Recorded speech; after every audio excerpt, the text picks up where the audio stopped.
पाकिस्तान और सऊदी अरब का स्ट्रेटेजिक शराकत को मज़ीद वसअत देने पर इत्तेफाक। वज़ीर आज़म शहबाज शरीफ की सऊदी वली अहद शहजादा मोहम्मद बिन सलमान से मुलाकात। वज़ीर आज़म शहबाज शरीफ ने सऊदी वली अहद को हालिया पाक भारत कशीदगी से मुतालिक आगाह किया। पाक भारत कशीदगी में सऊदी अरब के फ़ाल किरदार को सराहा।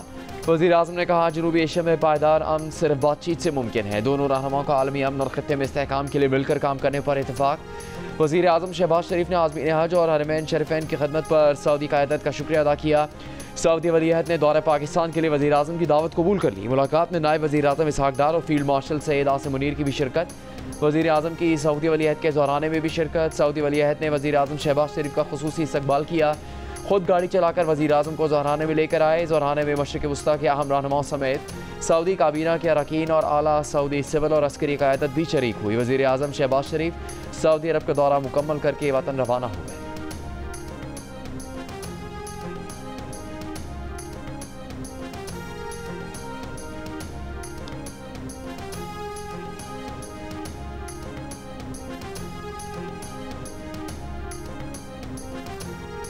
पाकिस्तानी सिफारती मिशन के सरबराह बिलावल भुट्टो जरदारी की वाशिंगटन में अहम मुलाकातें जारी। अमरीका की अंडर सेक्रेटरी बराए अमूर खारजा एलिसन होकर से मुलाकात। जंगबंदी में किरदार पर सदर ट्रंप वज़ीर खारजा मार्को रूबियो का शुक्रिया अदा किया। कहा, उम्मीद है जनूबी एशिया में बातचीत से देर पा अमन और इस्तेहकाम का मौका पैदा होगा। पाकिस्तान हाउस में वफ्द की 2 जमाती अमरीकी कानून साजों के ग्रुप से मुलाकात।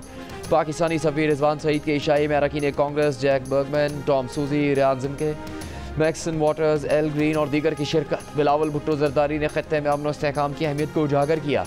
कहा, वफ्द के दौरे का मकसद भारत से बातचीत और सिफारतकारी के जरिए मसाइल का हल तलाश करना है। भारत का पानी बंद करने का इकदाम ऐलान जंग समझा जाएगा। अमरीकी कांग्रेस की अमूर खारजा कमेटी के चेयरमैन और दीगर अरकान कांग्रेस से मुलाकातों में बिलावल भुट्टो जरदारी ने कहा, भारत को ऐसी पॉलिसी से रोका जाए जो खत्ते और दुनिया के लिए आदम इस्तेहकाम का बाइस बने।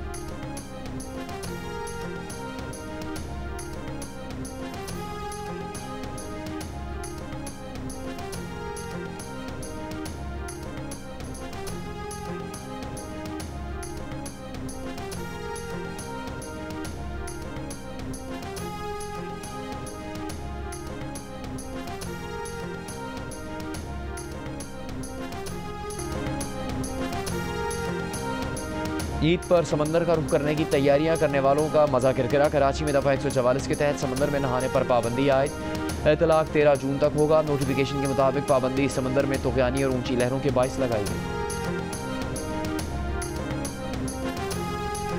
1,20,000 रुपये तक की माहाना तनख्वाह पर इनकम टैक्स छूट देने का मुतालबा कर दिया।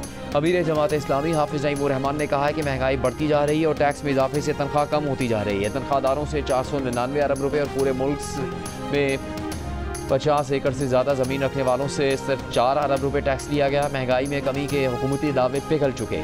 गुज़श्ता 5 माह में महंगाई मुसलसल बढ़ी है। तनख्वाहदारों में बजट की वजह से खौफ तारी है।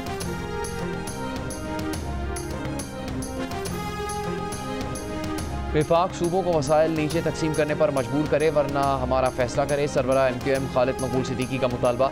प्रेस कॉन्फ्रेंस में कहा कि सिंध में एक तबका 100% वसाइल देता है मगर इन तमाम वसाइल पर दूसरे तबके का इख्तियार होता है। 100% वसाइल देने वालों का वसाइल पर 1% भी इख्तियार नहीं। जिस तरह सिंध को चलाया जा रहा है उस तरह तो घर भी नहीं चलाया करते। नए सूबे बनाने को गद्दारी करार देने वाले खुद गद्दार हैं। आईने पाकिस्तान मुल्क में नए सूबे बनाने की इजाज़त देता है।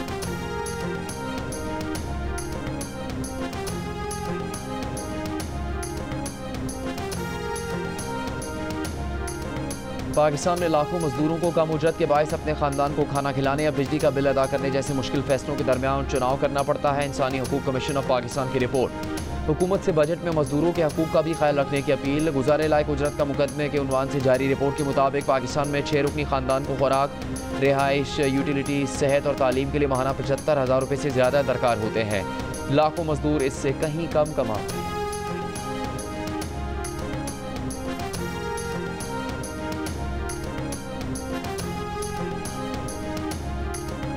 पाकिस्तान की भारतीय वज़ीर आज़म के बेबुनियाद और गुमराहकुन बयानात की मजम्मत। दफ्तर खारजा के मुताबिक मकबूजा कश्मीर की सूरत हाल पर भारतीय वज़ीर आज़म के बयानात हकीकत के बरखिलाफ हैं।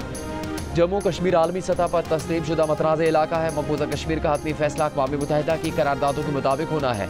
भारतीय दावे फ़ौजी तसल्लुत, आज़ादियों की पामाली और आबादियाती तब्दीली की कोशिशों के तनाज़ुर में खोखले हैं। भारत बैनुल-अक़वामी क़वानीन और चौथे जिनेवा कन्वेंशन की खिलाफ वर्जी कर रहा है। पाकिस्तान ने मुतालबा किया है कि आलमी बरादरी अक़वाम मुत्तहिदा भारत को जुल्म पर जवाब दे बनाए।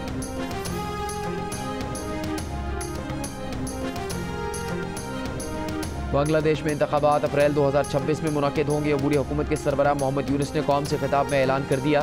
मोहम्मद यूनुस ने कहा, इंतखाबात अप्रैल 2026 के पहले निस्फ में किसी भी दिन मुनक़िद किए जाएंगे। अमरीका ने ईरान पर नई पाबंदी आयद कर दी। अमरीकी महकमा खारजा की वेबसाइट पर जारी करदा तफसीलात के मुताबिक नई पाबंदियों में ईरान की 10 शख्सियात और 27 इदारों को निशाना बनाया गया है। UAE और हांगकॉन्ग के कुछ इदारे भी नई अमरीकी पाबंदियों में शामिल।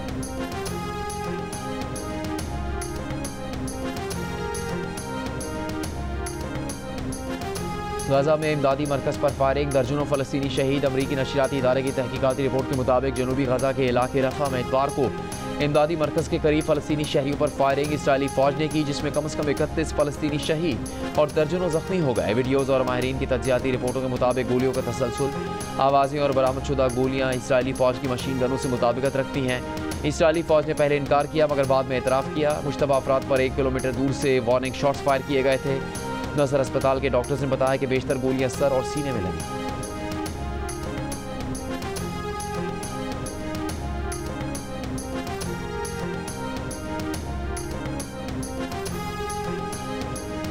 गाजा तक फौरी, आज़ाद और गैर मशरूत तौर पर बैन अक़वामी मीडिया को रसाई दी जाए। गाजा के महसूर इलाकों से रिपोर्टिंग करने वाले सहाफ़ियों का तहफ़्फ़ुज़ यकीनी बनाया जाए।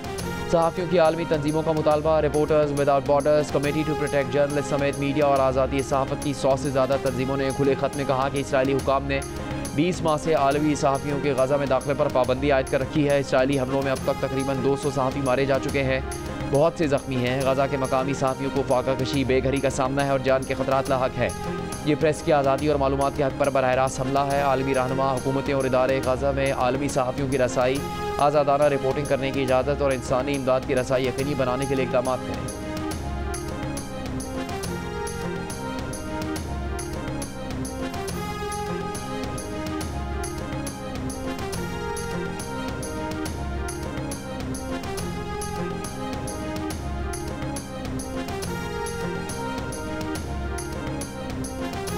रॉयल चैलेंजर बंगलोर की जीत के जश्न में भगदड़ के दौरान हलाकतें। फ्रेंचाइज के हेड ऑफ मार्केटिंग एंड्रयू और एंटरटेनमेंट नेटवर्क के 2 आला अहदेदार गिरफ्तार। विराट कोहली की टीम रॉयल चैलेंजर बंगलोर ने 18 साल बाद ट्रॉफी अपने नाम की। विनिंग परेड के दौरान भगदड़ से 11 अफराद हलाक और कई जख्मी हुए।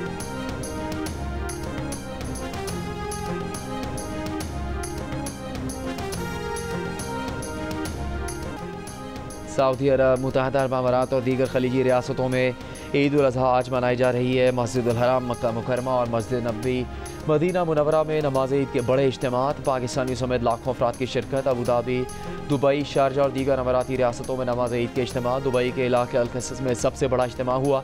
मकबूजा बैतुल मक़दिस में भी नमाज ईद का बड़ा इज्तिमा। हज़ारों फ़लस्तीनियों ने नमाज अदा की।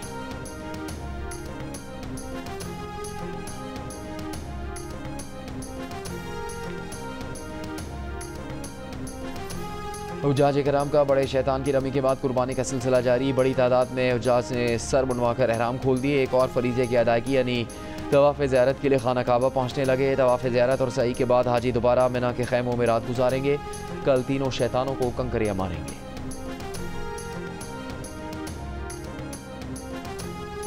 बड़ी ईद की खुशियों को दोबारा करने के लिए जियो टेलीविजन नेटवर्क के लिए ईद पर ना रुकने वाले एंटरटेनमेंट ला रहा है। ईद के पहले और दूसरे दिन जियो ईद शो में मिली अपने पसंदीदा सेलिब्रिटीज से।